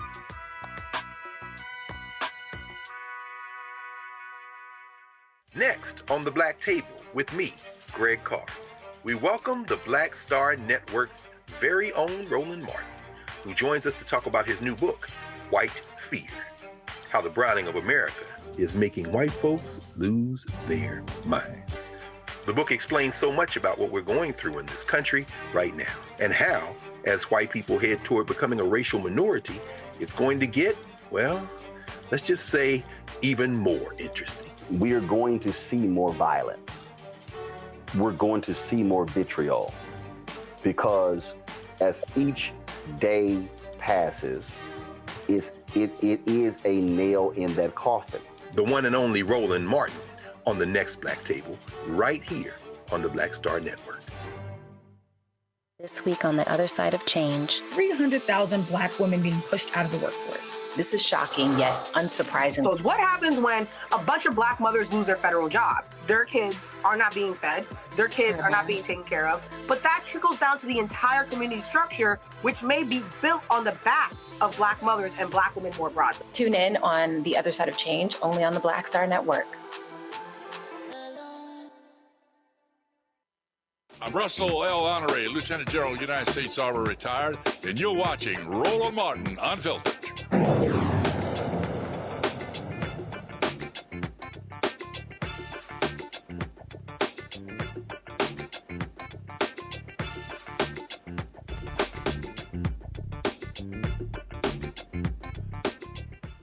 Folks, the Department of Education, Trump's Department of Education, says George Mason University in Virginia violates civil rights laws by using race and other personal traits in hiring and promotions. A federal investigation determined GMU gave preference to candidates from underrepresented groups, policies that, according to the department, unlawfully discriminated based on race. University has 10 days to accept a resolution agreement. If approved, GMU will be required to stop all race-based hiring, issue an apology, revise its recruitment policies, and provide annual civil rights training. Now, this is the same university that the Trump folks want the black president to resign. They've been putting pressure on him to do so, and it's the latest attack again, on black people. See, I keep trying to tell y'all what's going on, see? I ain't making this stuff up. They are attacking everybody black. They attacking a black woman on the Federal Reserve. They attacking him. This is what they do. They are constantly attacking New York State Attorney General Letitia James. He's attacking D.C. Mayor Muriel Bowser. And so this is an absolutely anti-black, white nationalist, white supremacist administration. Period. Not even a conversation. Now, you know they real mad about this one. Kilmar Abrego Garcia, you know, the man, all the back and forth, who was sitting down in Salvador, then came back. Then they indicted him, claiming that he was human trafficking in Tennessee. And then a federal judge told him that's some bullshit, let him out of prison. Well, guess what? He was released from federal custody months after he was wrongfully deported to a prison in El Salvador. Plus, falsely accused of being a gang member. And they still running around saying he's a gang member. U.S. Magistrate Judge Barbara Holmes, one of the Middle District of Tennessee, ordered his release from a jail near Nashville. He's now en route to reunite with his family in Maryland. He has 48 hours to arrive at his brother's home in suburban Maryland, where he is permitted to live under a set court-imposed conditions. He's also required to check in with immigration officials at the ICE Baltimore field office. Now, you know that is absolutely driving them crazy, Michael, because they try to make him the poster child, and we see the games that they're playing. There's nothing these people say that I trust. Nothing. If Donald Trump says, wow, it's a gorgeous day, blue skies, I'm going to look up and double and triple check, because they are liars. Well, yeah, they're liars, and this is pure evil. And this is an authoritarian power grab. So this is good news here for Kilmar Abrego Garcia. We'll see how all this plays out. But, you know, all of this is connected. And, you know, I've said before on this show, Roland, that, you know, white supremacy and racism, it targets all black people regardless of a place of origin, the language you speak, or your religion. And also it targets non-white people. So just thinking because they're going after Latinos, they're not coming after black people also. No, they're attacking all of us at the same time. So we really have to wake up and look at what's going on, because some of us think that because of our proximity to white supremacy, it protects us from white supremacy. No, it doesn't. They're coming for all of us. So when you go to the story about Texas and slavery, then I'll comment on that hopefully as well. Matt? Well, you know, I think the last part of what Michael said is what stood out to me most prominently, which is, you know, there is a myth that your proximity to whiteness or power, really power structures, somehow insulates you from, you know, being on the chopping block. And what you see is that the opposite is true. This woman, Ms. Cook, who's the first black woman ever on the Federal Reserve, I mean, you have to be eminently qualified to be on the Federal Reserve Board. You know that, right? But what you do is when you want to attack black people, you make any conversation about a black person who doesn't fit your ideological stance one of meritocracy always, right? Like this brother, Dr. Washington at George Mason, is eminently qualified. I was reading his background. He's got 3 degrees in mechanical engineering, right? Former dean in mechanical engineering at Ohio State. I mean, this brother is eminently qualified. But the moment you see a black person in power, I mean, if you have a fundamental belief that black people should not be in power, then you automatically equate that with them not having the merit to be where they are. And that is what is so problematic about this administration, is because there are not any value judgments of people based on what they're actually doing. It's purely based on how they look and your fundamental belief that they should not be where they are. And, you know, I think Michael's right. I think not only are they coming for our Latino brothers and sisters, they're coming for us, and they're not hiding that fact. And it does not matter what kind of education you have, what kind of bona fides you've had in your career. If you are black, you do not deserve to be there, period, in their eyes, and you will therefore always be a target of attack. And right, because for them, at the end of the day, Julian, they only think white people, especially white men, are qualified. I mean, hell, do you know how dumbass these people are? These people are mad. They mad at Cracker Barrel. They literally are. Again, I don't understand why somebody, I saw a post, somebody said the crackers mad at Cracker Barrel. I cracked up laughing. But they literally are mad that Cracker Barrel changed their logo and said Cracker Barrel went woke. Like, what the hell? I mean, these truly are some of the dumb, and then Byron, still Cracker Barrel. And then Byron Donald's dumb ass talking about how he got, oh my goodness, he upset because he got saved. He got saved. He declared Jesus is the Lord and Christ and Savior in a Cracker Barrel in a parking lot. Really? Roland, please. I'm serious. They crazy. They mad at Cracker Barrel. They mad. Hold up, Julian. Julian, they so mad. They mad at Cracker Barrel. So now, when you walk in the Cracker Barrel, you ain't walking to no damn country ass store. You walking to the restaurant. They mad all that country shit. Man, I'm like, boy, y'all some ignorant ass people causing their stock price to go down. These people are insane. Go ahead. They have allowed their racism. They have allowed their racism to drive them insane. I mean, the examples you're giving, the one that I want to just pick up on, because Dr. Lisa Cook, a fellow Black woman economist, impeccable credentials. You know, this man has thumbs and civility goes out the window. He doesn't know how to say anything that makes sense. He reduces himself, but he's already reduced, to calling people out of their name, calling them, you know, he did that with Kamala. He had all these names for her, has these names for people. But Dr. Cook is doing a good job. The only problem he has with Dr. Lisa Cook is that if she resigns, he has a vacancy on the Fed, and he can basically change the tone and tenor of what happens with interest rates. The members of the Fed, the 7 members of the Fed, essentially choose the heads of the 12 regional Fed members. And the 5 of those actually have input into interest rates. So he's basically going to take over the economy. But you know, when he was elected, he said he was going to manage the economy. How's that turning out for us? Frankly, the tariffs are going to increase inflation. You already see people talking about that. The unemployment is steady but drifting downward, and all the American women lost their jobs. In fact, African American women are the only group that had their labor force participation rate drop. The only group that had a significant drop in labor force participation. Now, some of the other groups might have 0.1, 0.2, but basically we had a 10%, 1%, which is like 10% drop in labor force participation. They have allowed their racism to drive them nuts, and we see it every day. I don't even know why they let this man go to a microphone. And by the way, you know, you don't have to be white adjacent, as some Black people think they are. You could be plain old white like John Bolton. Listen, your house will be raided for the life of me, if you disagree with this man. We really are moving into a crazy oligarchy where you said the man was stupid on CNN, and the next thing you know, your house is raided, your office is raided. You're not even there. Your wife who Listen. We know how ignorant these people are. Y'all, I gotta stay on the Cracker Barrel thing. Y'all, this is what Byron Donalds tweeted. In college, I worked at Cracker Barrel in Tallahassee. I even gave my life to Christ in their parking lot. Their logo was iconic, and their unique restaurants were a fixture of American culture. No one asked for this woke rebrand.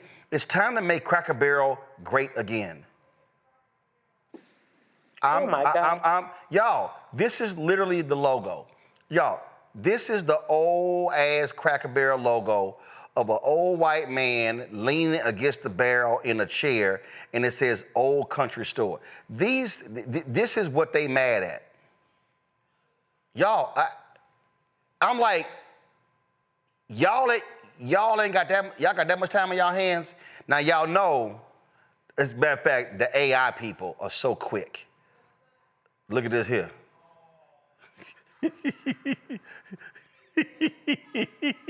Oh, it gets better. It gets better because you know somebody had to go ahead and just turn the audio up. They dropped this using AI. I was serving up the biscuits, gravy on the side, wiping down tables, just trying to survive. When the preacher came in, ordered chicken fried, he left me a pamphlet, said, son, don't you hide. I clocked out early, had something to think, took my sweet tea outside, leaned on the sink. I found God in a Cracker Barrel parking lot, by the dumpsters and the smell of tater tots. He said, son, you've been lost, but you're not forgot. I found God in a Cracker Barrel parking lot.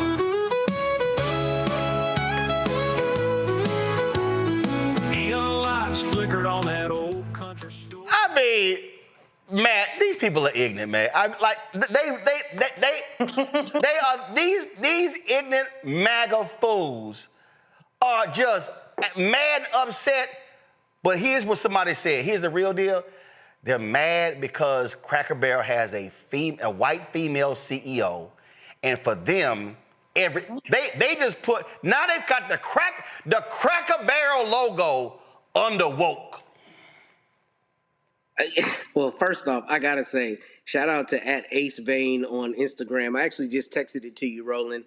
He did a thing with the Cracker Barrel logo. That's one of the funniest things I've seen in a long time. So you got to see that. But I mean, I think you're right, and that's the interesting thing you bring up, because when we talk about DEI, how many times have you said on this show who is the biggest recipient of DEI policies? It's white women. It is not black people. So the idea that people are angry about this is really an extension of what you've seen them be angry about other things, and this loss of Americana and really this loss of whiteness. I'll give you an example. There's the local sheriff in the county I live in all the time always says, we want to return our community to safety. We want to go back to Mayberry. And every time he says that, I'm like, does he not realize that there were no black people in Mayberry? You are telling me how you feel about us without saying it. And that's what we're seeing. That's what this is. People are mad about anything that they think is woke or woke adjacent. And this is the most asinine thing to be mad about. If you like Cracker Barrel's food, go eat their food, but who cares about the logo? This is more an extension of they think their America is being taken. And that's what we're seeing. It's all white supremacy, white nationalism, and they just telling on themselves, Michael.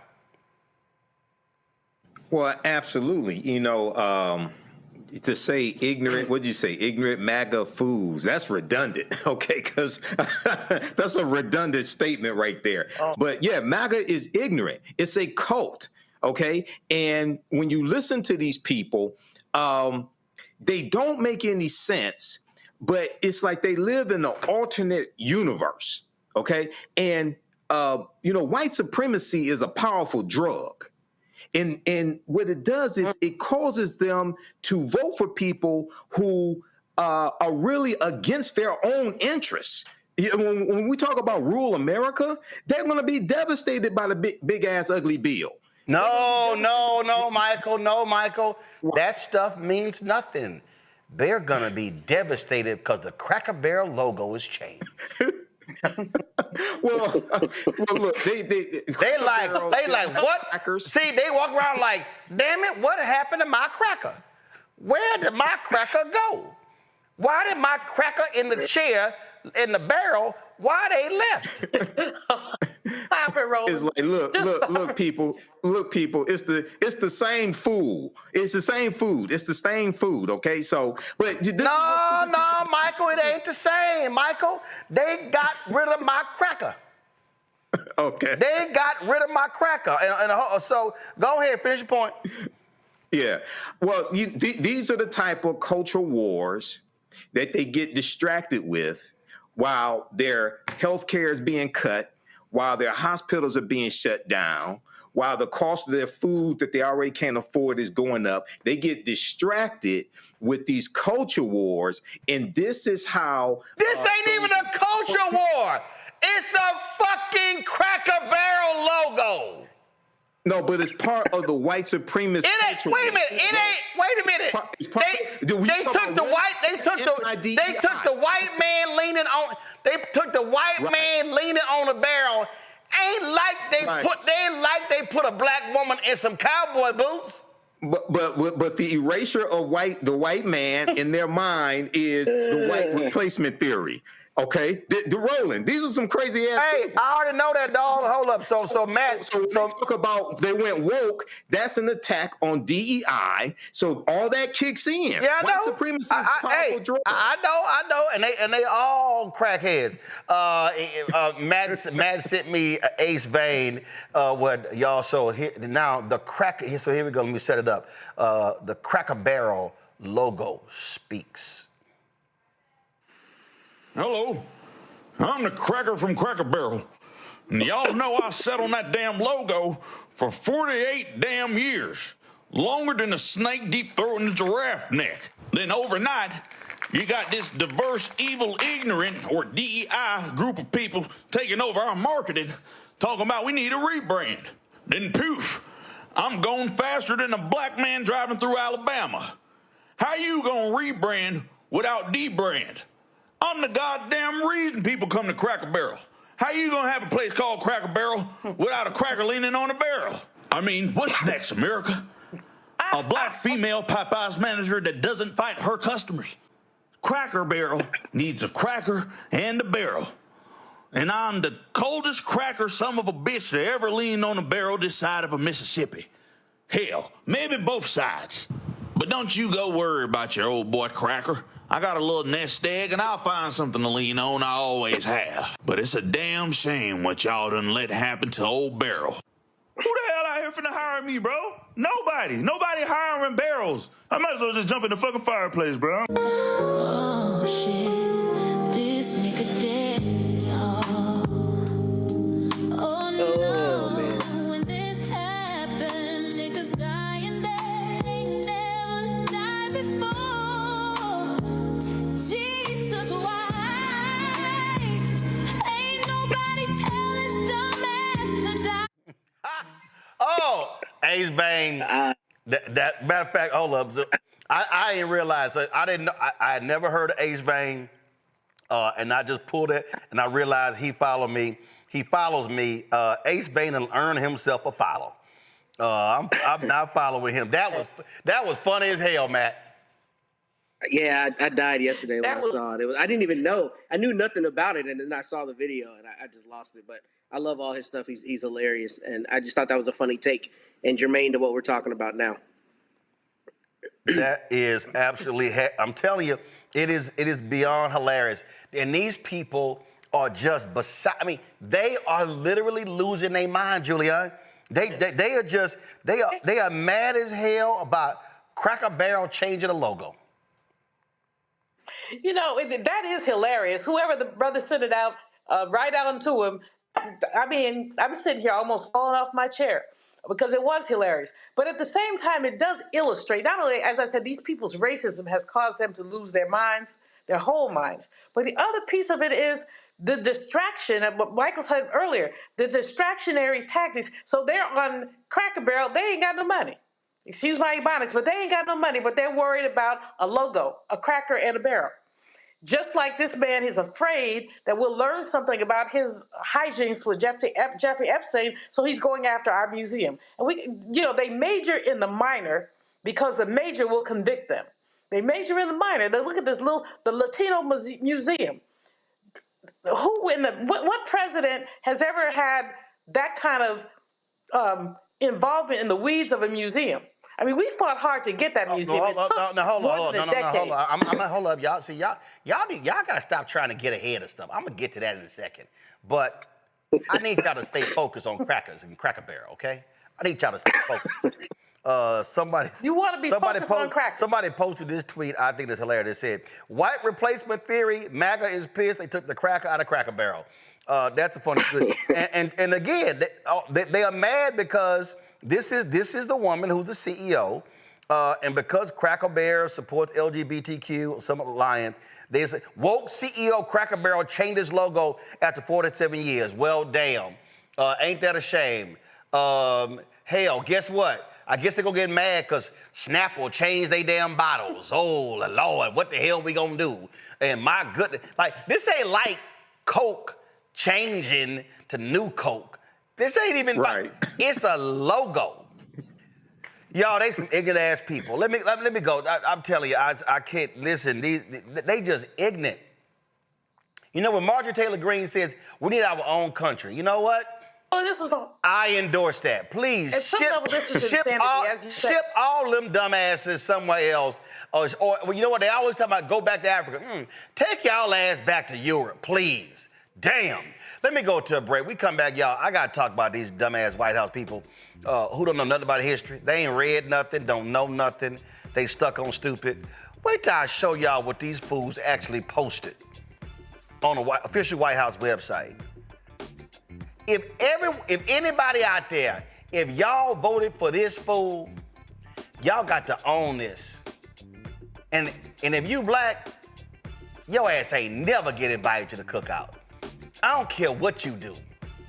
I don't care if you win $1 billion and give it all to HBCUs. If you were that stupid to vote for this dumbass, you are really a fool. And if you black, walk around with a MAGA hat, you probably eat at Cracker Barrel. I'll be back. On the next Get Wealthy with me, Deborah Owens, America's Wealth Coach, Black Americans have 1/10 the wealth of their white counterparts.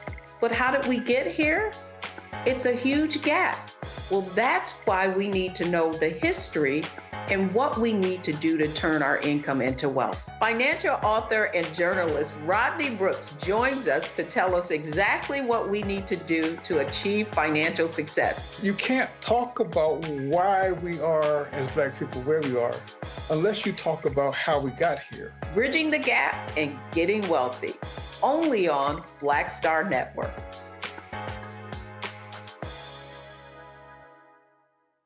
This week on the other side of change, 300,000 Black women being pushed out of the workforce. this is shocking yet unsurprising. So what happens when a bunch of Black mothers lose their federal job? Their kids are not being fed.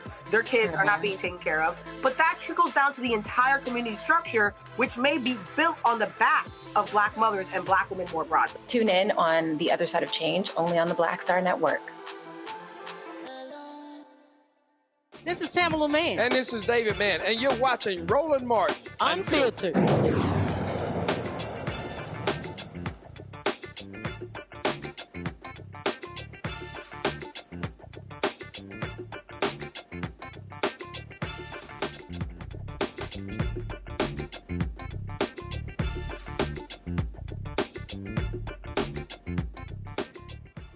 After just 2 years, Howard University looking for a new president. Ben Vincent III, who joined August of 2023, is stepping down at the end of the month. His departure comes just days into the new academic year. The board appointed Wayne A.I. Frederick, the former Howard University president and graduate, to be the interim president. Now, of course, he retired in 2022.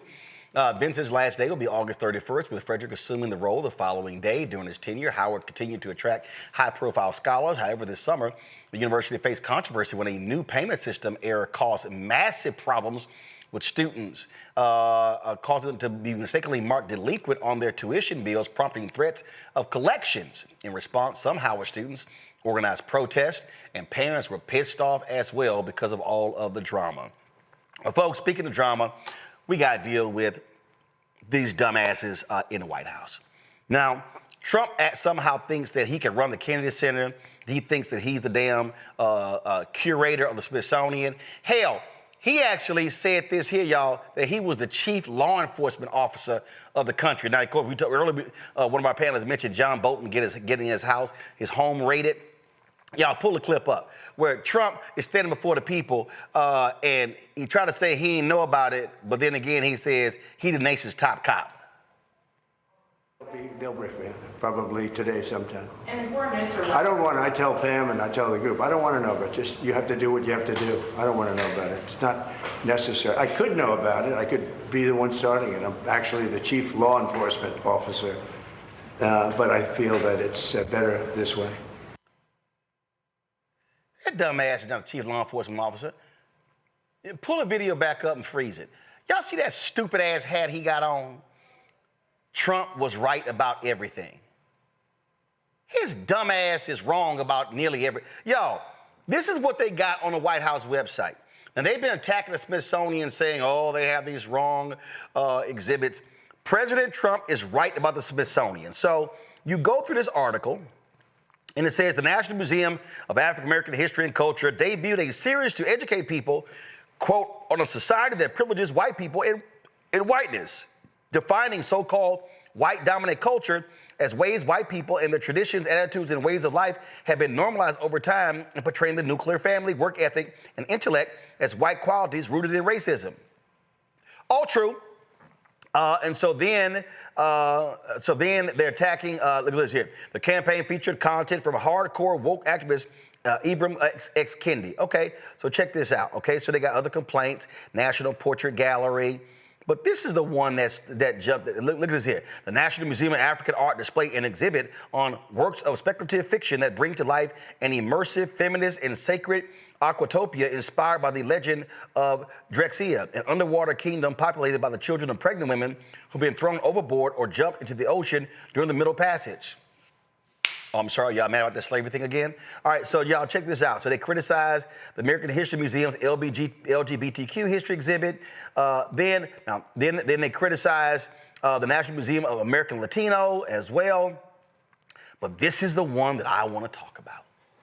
Y'all, it says the National Museum of the American Latino characterizes the Texas Revolution as a massive defense of slavery waged by white Anglo-Saxon settlers against an anti-slavery Mexicans fighting for freedom, not a Texan war of independence for Mexico, and frames the Mexican-American War as the North American invasion that was unprovoked and motivated by pro-slavery politicians.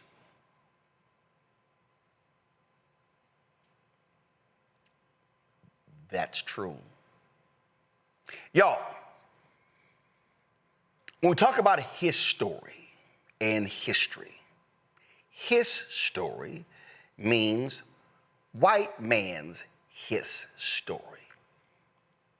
See, I'm born and raised in Houston, and every student in Texas in the 7th grade is required to learn Texas history.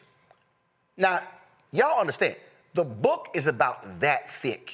I'm not lying, about that thick.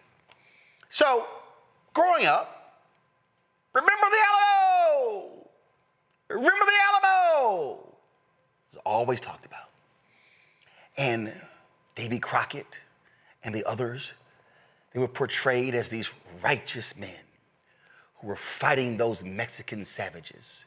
And these righteous men were standing up on behalf of Texas. And then we had the great Sam Houston and the great Stephen F. Austin and Milam and all of these characters, and how they were just these fine, upstanding men who wanted to free Texas from the shackles of the decrepit and the evil and the savage Mexicans.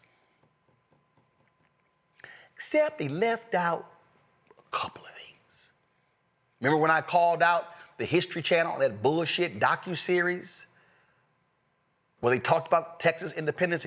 All they kept saying, Texas independence, fighting for Texas independence. Well, see, if you're gonna say you're fighting for Texas independence, well, you need to say you're fighting to be independent of what? And the fact is, the Texas Revolution was trying for the white Anglo-Saxons to steal Texas from Mexico. The white Anglo-Saxons in Texas, Stephen F. Austin, Sam Houston, David Crockett, and others, they wanted to be free from Mexico. Why? Because Mexico outlawed slavery. If you read